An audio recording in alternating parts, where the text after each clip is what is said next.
ভাবছি যে পুলিশের কি এখনো হুঁশ হলো না।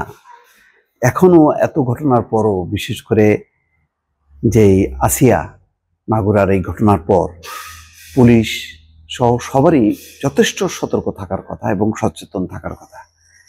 কিন্তু দেখা যাচ্ছে যে মেহেরপুরে একটা উল্টো ঘটনা। সেখানে ধর্ষণ মামলা সালিশ করছে পুলিশ এবং সেই মামলা তুলে নেওয়ার জন্য বাদী পক্ষকে চাপ দিচ্ছে।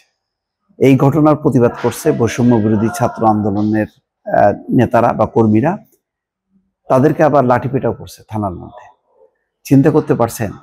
এই জন্যই বলছি যে এত কিছুর পরেও কিন্তু অনেকের হুঁশ হচ্ছে না যে এই যে ধর্ষণ যে একটা মারাত্মক একটা অপরাধ এবং তার পরিণতি কি হতে পারে। যে আসিয়া সারা বিশ্বের, সারা বাংলা ভাষাভাষী বাংলাদেশের মানুষ এবং বাংলাদেশের যে মানুষগুলো বিদেশে আছে সবাইকে কাঁদিয়েছে। এই ছোট্ট শিশুটা সবাইকে কাঁদালো। তার সেই 8 দিন, সেই তার নির্মম সেই ধর্ষণের ঘটনা থেকে শুরু করে হাসপাতালে তার কাতরানো, ভেন্টিলেশনে যাওয়া এবং শেষ পর্যন্ত তার মৃত্যু, পুরোটা সময় কিন্তু খুবই বেদনা বিধুর ছিল। বাংলাদেশ বিক্ষুব্ধ ছিল। ক্ষোভ বিক্ষোভ কি না হলো, এত কিছুর পরেও এই ঘটনাটা কিভাবে হয় আমি বুঝতে পারি না। এটা কি মানুষ নাকি এটা কারা? কেউ কেউ বলে যে আসলে পুলিশ মানুষ না, পুলিশ পুলিশই। এই ঘটনায় কি এই মেহেরপুরের পুলিশ প্রমাণ করতে চায়?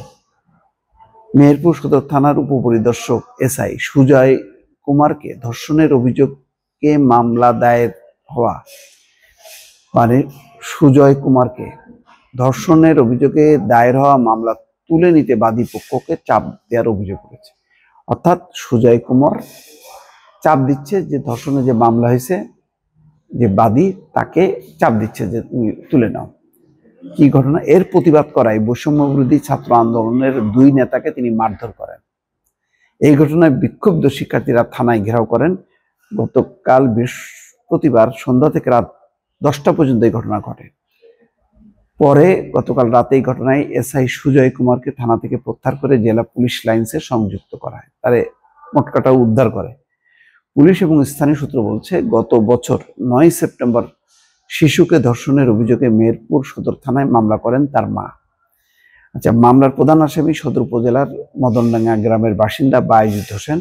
পুলিশ গত 12 সেপ্টেম্বর বায়েজিদ সহ 3 জনকে গ্রেপ্তার করে 12 সেপ্টেম্বরের ঘটনা কারাগারে পাঠায়। পরে তারা জামিনে মুক্তি পান। কিভাবে জামিনে মুক্তি পায় আল্লাহ জানে। আচ্ছা, মামলার বাদী ভুক্তভোগী শিশুটির মা জানান, পুলিশের অবহেলায় 3 আসামি জামিন পেয়েছেন। এরপর থেকে তারা আমাদের নানা কায়দায় হুমকি ধামকি দিয়ে আসছেন। ধর্ষণের ভিডিও ফেসবুকে ছেড়ে দেওয়ার হুমকি দিয়ে আমাকে মামলা প্রত্যাহার করতে চাপ দিচ্ছে।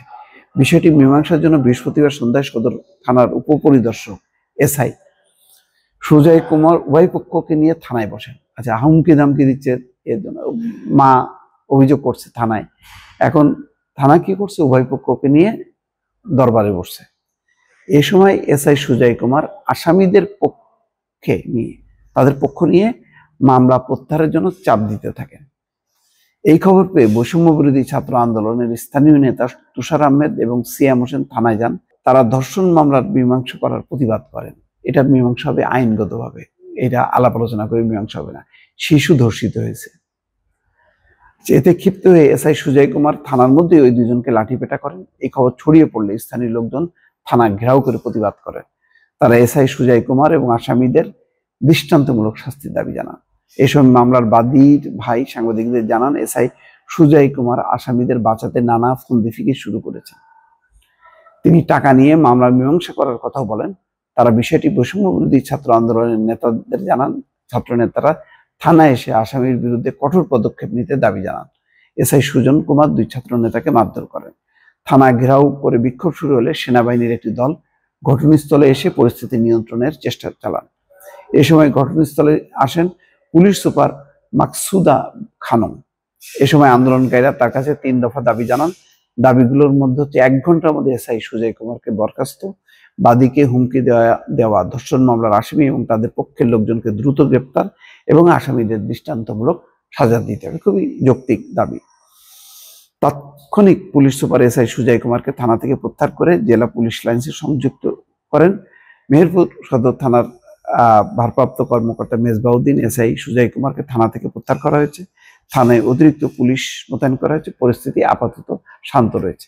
এখন করণীয় হচ্ছে, এই যে হুমকি দিয়েছে যাদেরকে জামিন দেওয়া হলো, তাদের জামিন বাতিল করে তাদেরকে গ্রেপ্তার করা উচিত। অন্তত আসিয়া আমাদের বিবেককে যদি এখন জাগ্রত না করে থাকে, পুলিশ যদি ঘুম না ভাঙে, তারা যদি সেই আগের ধারায় চলতে থাকে, তাহলে বিপদ হবে, পদে পদে ধাক্কা খাবে। এখন মানুষ সচেতন হয়েছে, সুতরাং বুঝে সুঝে পুলিশের এখন কাজ করা উচিত। দর্শক ভালো থাকবেন, আল্লাহ হাফেজ।